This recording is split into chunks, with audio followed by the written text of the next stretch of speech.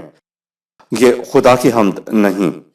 خدا کی حمد تو یہ ہے کہ اپنی پوری تقوتات سے خدا کے نظام ربوبیت کو تشکیل دے کر اس کے ذریعے انسانوں کی ربوبیت کا انتظام کیا جائے تاکہ نظام کے محسوس نتائج کو دیکھ کر دنیا کی زبان پر واہ واہ کے الفاظ آ جائیں کہ واقعی صرف اور صرف اسی کے قوانین ایسے ہیں جن کی روح سے نظام ربوبیت سزاوار حمد و ستائش ہو سکتا ہے۔ صدق اللہ العظیم۔ یہاں سورۃ الواقعہ اختتام پذیر ہوئی۔ شکریہ۔